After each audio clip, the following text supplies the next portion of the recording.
Kementerian Luar Negeri kini masih mengupayakan pemulangan satu warga negara Indonesia yang menjadi sukarelawan Lembaga Kemanusiaan Mercy di Palestina. Satu sukarelawan Mercy bernama Farid Zanjabil menggunakan atau mengajukan permohonan kembali ke Indonesia. Kemlu akan memfasilitasi evakuasi seperti 7 WNI lain yang telah dievakuasi dari Gaza pada bulan Oktober lalu. Direktur Pelindungan WNI Kemenlu Juda Nugraha melalui pesan singkat kepada Kompas TV menyebutkan Kemlu sedang mengupayakan agar satu WNI yang ingin dievakuasi dapat masuk daftar yang diizinkan untuk melintas perbatasan Rafah. Kemlu dan perwakilan Republik Indonesia memfasilitasi evakuasi sebagaimana 7 WNI lainnya yang telah dievakuasi. Saat ini kami telah terhubung dengan relawan Mercy Fikri Rofiul Haq yang saat ini berada di Gaza Selatan, Palestina. Assalamualaikum, selamat siang Mas Rifki.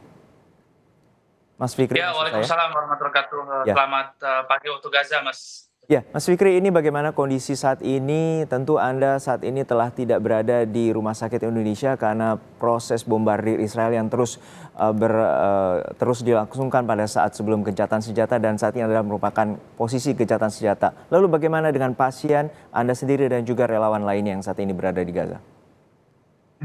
Ya, memang di jalur Gaza Utara kami juga sudah lama sekali tinggal di sana di Wisma Dr. Jose Rizal ataupun Wisma Indonesia yang satu lingkungan dengan Rumah Sakit Indonesia. Dan memang pada 10 hari terakhir juga kami kehilangan putusnya koneksi sehingga kami tidak bisa menggambarkan kondisi terkini di jalur Gaza. Dan pada hari-hari itulah memang ketika kami lost kontak dengan Mercy, tim Pulsat ataupun dengan keluarga kami yang ada di Indonesia, baik juga media-media juga, saat itu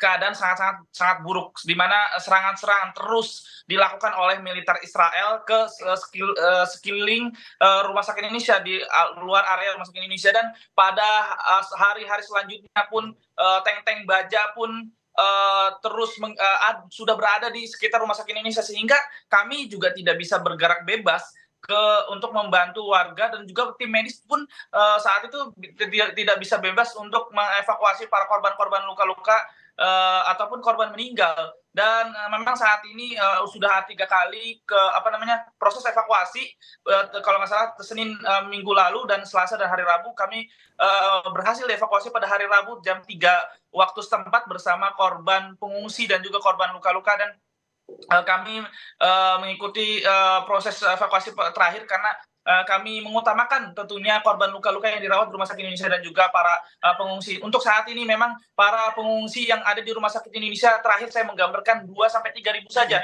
Namun pada hari-hari terakhir pengungsi yang ada di Rumah Sakit Indonesia itu sudah belasan ribu, bahkan puluhan ribu.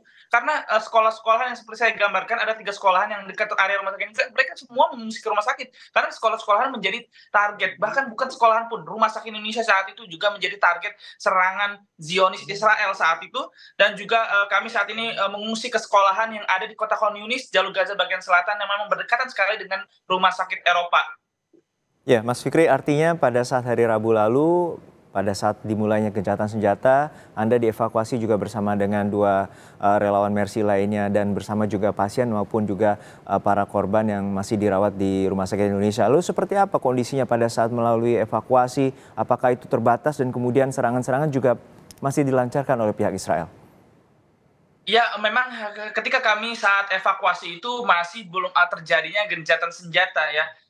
Pada itu masih saat peperangan, sehingga saat itu kami dievakuasi oleh Palang Merah Internasional, juga mereka dengan berkoordinasi dengan pihak militer Israel, sehingga saat itu keadaan benar-benar sangat-sangat mencekam. Bahkan ketika kami mengevakuasi juga tank-tank baja itu sudah ada di belakang bus kami, hanya berjarak 50 meter saja. Bahkan ketika kami sedang dievakuasi, tank-tank baja masih terus melancarkan serangannya ke gedung.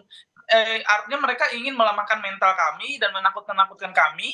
Dan alhamdulillah kami masih diberi kekuatan. Dan alhamdulillah ketika kita sampai ke jalur Gaza Selatan ini pada dari jam 3 sore waktu setempat sampai jam setengah 7 malam waktu setempat, memang Sebenarnya ini bukan perjalanan yang normal, biasanya hanya membutuhkan 30 sampai 1 jam saja, namun, karena, banyak jalan yang, runtuh, yang rusak dan bangunan yang, menutupi jalan sehingga banyak rute-rute yang harus, kita, mencari rute yang terbaik begitu. Dan juga, memang saat ini banyak juga, warga yang mengungsi di sekolahan, baik, korban luka-luka maupun para pengungsi. Oh ya, untuk saat ini proses gencatan senjata sudah memasuki hari ke-6. Lalu seperti apa? Apa ada perbedaan? Apakah Israel tetap juga melakukan penyerangan di titik-titik tertentu seperti rumah sakit, sekolah, dan juga permukiman warga sipil? Iya, memang, gencatan senjata ini berlaku pada hari Jumat jam 7 pagi waktu setempat dan hari ini, adalah, sebenarnya hari Senin kemarin adalah hari, terakhir, gencatan senjata namun, kabar baiknya gencatan senjata berlaku, 2 hari, kemudian, maksudnya, adalah, 2 hari diperpanjang sampai hari akhir ini dan hari ini adalah hari, terakhir. Namun yang sangat-sangat disayangkan, pihak militer Zionis Israel mereka melanggar kesepakatan-kesepakatan di mana tidak boleh adanya serangan-serangan kembali baik di jalur Gaza maupun di seluruh Palestina. Dan perlu diketahui memang ketika warga yang Gaza Utara mereka mengungsi ke selatan, mereka tidak boleh kembali ke jalur Gaza bagian utara lagi. Dan karena itu perintah dari atau kabar dari pihak militer Israel dengan alasan yang tidak menentu dan juga ada juga warga yang memang mereka balik ke jalur Gaza Utara, namun mereka ditembaki dan juga yang sangat-sangat disayangkan juga, walaupun, memang kesepakatan-kesepakatan ini, dalam gencatan senjata ini melepaskan tawanan-tawanan, baik dari, tawanan, Palestina sendiri maupun dari, Israel, namun yang sangat disayangkan pihak militer Zionis Israel mereka banyak sekali menangkap, orang juga yang, mengikuti evakuasi saat itu dan kami benar-benar melihat, sendiri dan sampai saat ini juga orang-orang yang tertangkap itu belum bisa dibalikan dan tidak tahu, kejelasan infonya. Oh, berarti ada sebuah upaya penangkapan kembali pada saat evakuasi, walaupun juga ada penukaran sandera yang selama ini telah ditahan oleh pihak Israel selama bertahun-tahun. Untuk terakhir, terkait dengan keselamatan Anda dan juga 2 rekan Anda untuk evakuasi terkait dengan relawan Mercy yang saat ini juga berada bersama Anda, seperti apa kondisinya dan apa alasannya sehingga ia meminta untuk agar dievakuasi saat ini? Ya, memang, saat ini saya dan juga 2 relawan Mercy lainnya, Mas Reza dan Mas Farid dalam keadaan sehat dan, baik.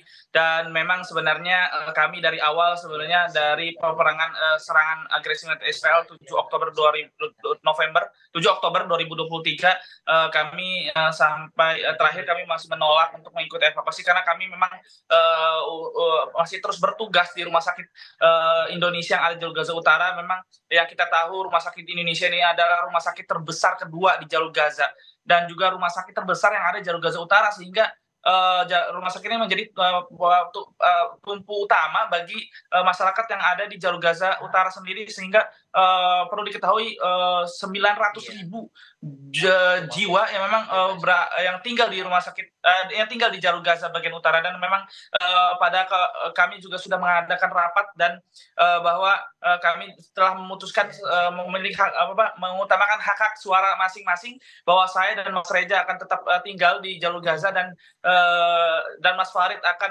mengikuti evakuasi dan insya Allah ini bukan lari dari medan perang, namun kami akan mengirimkan langsung relawan Mercy ke Indonesia untuk menggambarkan betapa bagaimana suasana di jalur Gaza pada serangan para agresi militer Israel ini.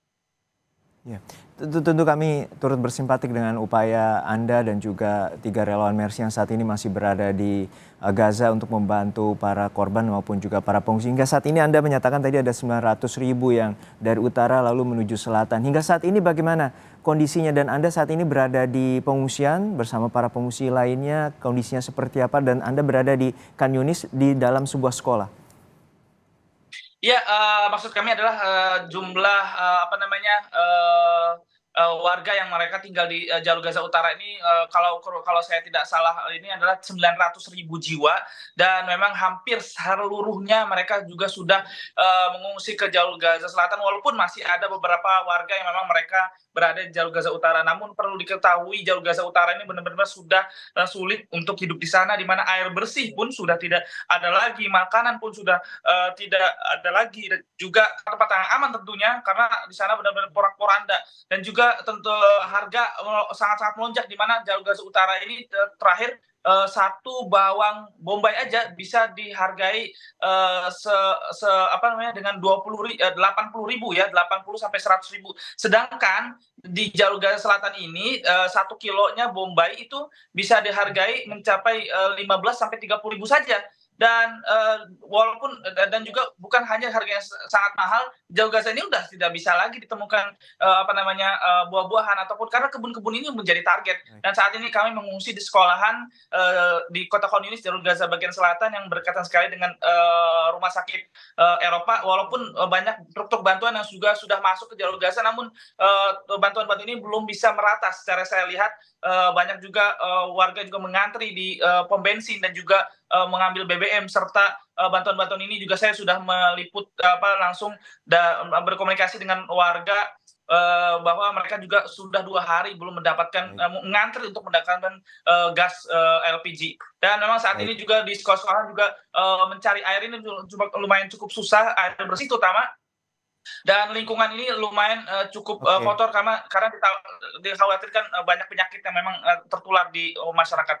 Baik, kita harapkan dan kita doakan untuk keselamatan Anda dan juga ribuan warga Palestina yang saat ini masih dalam situasi memprihatinkan, dan kita harapkan gencatan senjata juga diperpanjang dan juga perang antara Hamas dan Israel juga dapat dihentikan segera. Terima kasih, dan kami turut bersimpati atas upaya Anda yang saat ini masih berada di Gaza, Palestina. Fikri Refahul Haq, relawan Mercy yang saat ini berada di Gaza, Palestina, telah bergabung bersama kami di Kompas Siang.